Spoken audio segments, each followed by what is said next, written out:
This is Chicago's Morning Answer with Dan Proft and Amy Jacobson on AM 560. The Answer.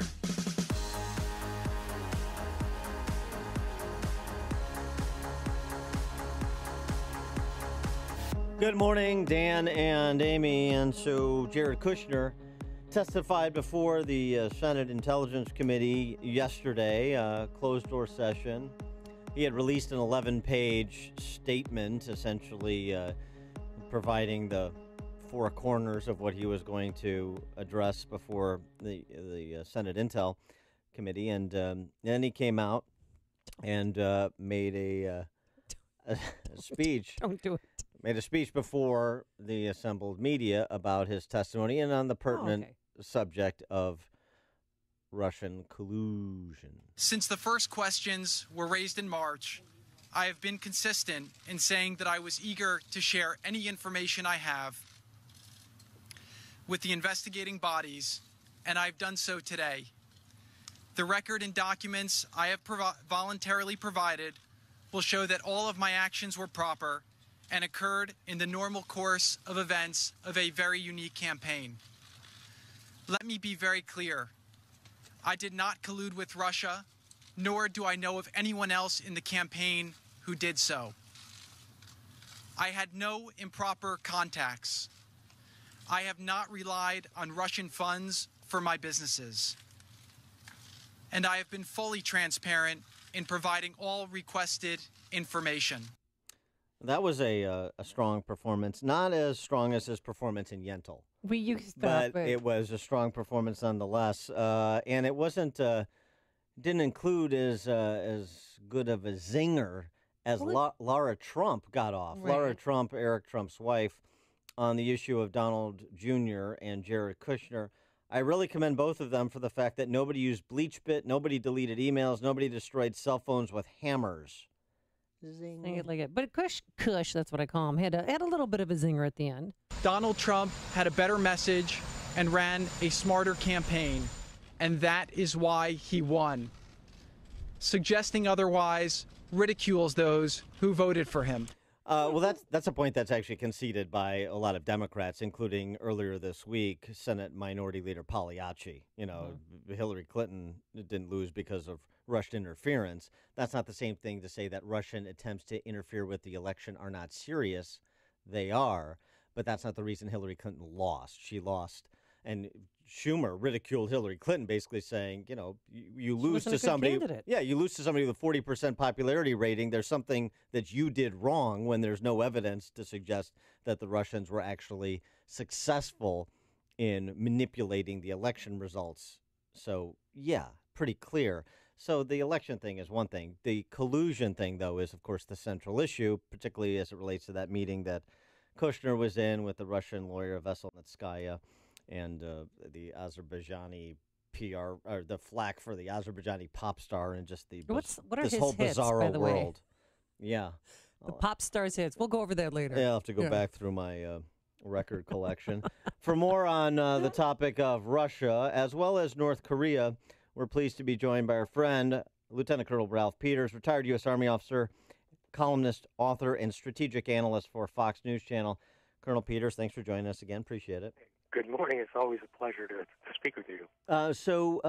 With respect to Kushner and Trump Jr., and who will be testifying, and Manafort, who will be testifying, is this... And Roger Stone will be testifying, and Carter Page will be testifying, and Mike Flynn will be testifying. Right. And you might even see a situation where the Attorney General, Jeff Sessions, is called to testify. And so when you've got Flynn, Page, Stone, Manafort, Kushner, multiple Trumps, all having meetings with the Russians, does it seem like there's a pattern?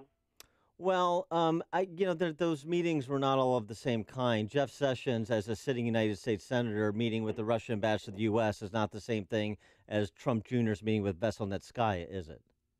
But no, the point is, no serious U.S. campaign, I'm leaving out Gus Hall and the American Communist Party, no serious American campaign in our lifetimes has ever had such extensive, apparently intended to be clandestine contacts with the Russians. Why didn't they fess up from the start? Now, my feeling on this is very simple. And by the way, Hillary Clinton, I have no love for Hillary Clinton. She is not president. This issue at bottom is about the Russians attempting to infiltrate the U.S. presidential administration. Now, we don't know if they did or not. There's so much that's not known. If we love this country, Democrat, Republican, or independent, we should simply want to know beyond a doubt what happened. So my position is very simple. Let the special counsel do his job. And, I am very concerned because we have a president who acts as though he is enthralled to Vladimir Putin, as though he is afraid of Vladimir Putin, a president who will attack our allies but will never say one bad word about Vladimir Putin. Well, but we heard over the weekend from the White House press secretary that he's going to sign Russian sanctions against Vlad Putin, so that's something. Well, that's after he fought. The White House fought against these sanctions, fought hard, but they know that they're losing because the system is working. That's the great thing that everybody's missing. This is the way our system is supposed to work: checks and balances. Right. And so Congress is pushing these sanctions, the sanctions bill against Russia, and the president, if he's smart, he will sign it.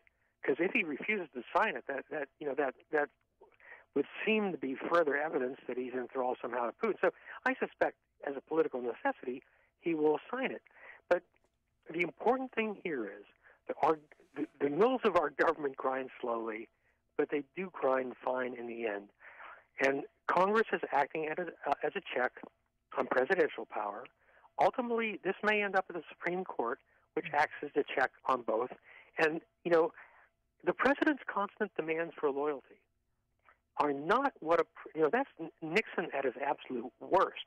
At his absolute worst.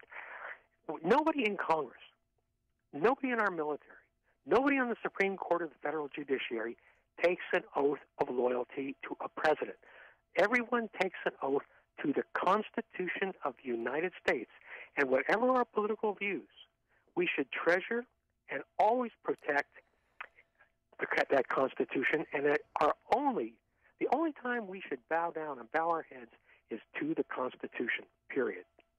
So I'm sure, did you read the 11-page statement that he presented yesterday, Jared Kushner? Well, at least Kushner let his lawyer read it first. It's carefully worded. And look, Jared Kushner may be totally innocent, but it's hard for me to believe that somebody who's possibly a billionaire, certainly up in the hundreds of millions of dollars, during his busy schedule, would take a meeting with Russians and not have asked basic questions about it. So, look, again. But he said he didn't know because the email was too long, and he didn't read it. The email header said it was a meeting with Russians. I mean, so that doesn't hold up. Like, I'm not here to prosecute Jared Kushner or anyone else. My point is simply this. Let the system take its course. And if the president has nothing to hide, then he should welcome Robert Mueller's investigation. Mueller is as respected as anybody can be in Washington, D.C. I mean, he has bipartisan support. Let the investigation go ahead. And if the administration's clean, then everybody who's ever said a bad word about it can apologize. Yeah, I mean, I get what you're saying, although, and I get the inartfulness of Trump on so many topics and the the quality of his unscripted remarks versus his scripted remarks. Like the speech of the Boy Scouts last night, which was a disgrace to our country, where he's actually using the Boy Scouts, 12 years old, trying to, attacking our media, calling fake news. Look, our media, as flawed as it may be, and I get angry at it all the time, our media, the fourth estate as it were, it keeps people honest. And right now, the Washington Post and New York Times, as infuriating as they can be, are doing a great service to our country with their investigative reporting. Wow. And, look, we may not like what they say. No, but investigative reporting is critical to this country and to our Constitution. Yeah, but quality investigative reporting. I mean, let's just kind of pull the reins a little bit here. Jay Sekulow disputed the Washington Post account on Friday, for example, and this is not the first time something like this has happened. That there was any discussion among the Trump legal team about pardons. Now, I don't know what the truth is, but all of the anonymous sourcing in a lot of these investigative reports, New York Times, Washington Post, CNN, that has turned out to be wrong and wildly wrong. That is part of the conversation about the quality of the product that is being, and the trustworthiness of the product being produced by these signature outlets of the D.C. press corps as well. So they are not beyond reproach. I never said they were. So, I mean, Of let's course just be they're not. clear on that. They get a lot wrong. But I'm old enough to remember the Watergate investigations. And the Watergate, which ran for years. And the people delving into it, not just Woodward and Bernstein and others, they got some things wrong. By its very nature, the media will get some things wrong. You get it as right as you can. I can tell you, I have made mistakes. I suspect that, both of you have occasionally made mistakes. No, never. Never. I make the mistakes. But that's the nature. We're human beings. Of course. Right. We make mistakes, but you do the best you can. And my point is simply that, do we want a country in which there is not a free media? No, of course not. Of course Well, no, not. but Trump decides if the cameras are going to be on at the White House press That's not- briefing that- or if it's that's not the- audio only. That's It's not the same ridiculous. thing as a free media. But attacking our media to Boy Scouts Yep. and Cub Scouts, I mean, come on. But he also attacked President Obama, too, which I thought was classless. I mean, there's got to be a level of civility, especially when you're talking to 12-year-old boys. Right. Absolutely, and the same thing about his comments about Mr. Levitt and the the implication of after he made his fortune. Look, it's not all about the money.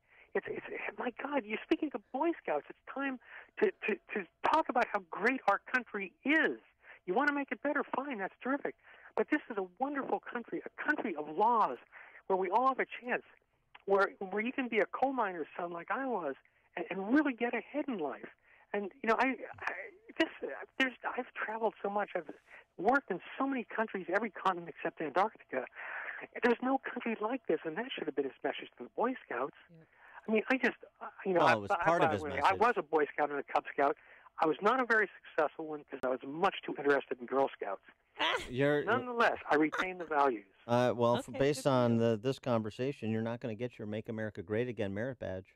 I just want you to know. America is great. America's great right now. America's great every minute of every day. And God, I am so blessed to live in this country, and I wish more of us realized it. Well, I agree with that. But one of the things, though, just in this discussion, I'm all for what you said. Let's the facts go wherever they go, and people be held accountable for anything that they did wrong. Not a problem. But let's also not be unwilling to accept the evidence or the lack of evidence. Yeah, that's absolutely correct. I'm with you 100% on that. Which is why let the special counsel go. Now, but I've worked with the FBI too. However, briefly, great admiration for them. But people keep saying, "Where's the evidence? Where's the evidence?" If Robert Mueller has evidence, he is not going to reveal it until he has an ironclad case. That's not the way the FBI doesn't go to the media and say, "Oh, look what we just found." It doesn't work like that. We will know what the special counsel found or did not find when they issue either their final report or recommended indictments. And it's going to take time because the FBI works very slowly. This isn't local cops busting a meth dealer. This is a very complex campaign. Treasury agents will be involved as they're looking at money laundering in cases such as Paul Manafort's, tracing money back to Russia. If it's traceable back to Russia, we don't know that yet. And it's going to take time. So the people that say, well, there's no evidence, end the investigation now, that's not how it works. If President Trump were wise and had more self-control, he would just let it go. Let the investigation. Don't talk about it every day. Don't tweet about it every day. Get on with leading this country because he's our president. We should all want him to succeed, but he sidetracks himself. Yeah, I agree with that. All right, he is Colonel Ralph Peters, retired U.S. Army officer, former enlisted man, columnist, author, and strategic analyst for Fox News Channel. Ralph,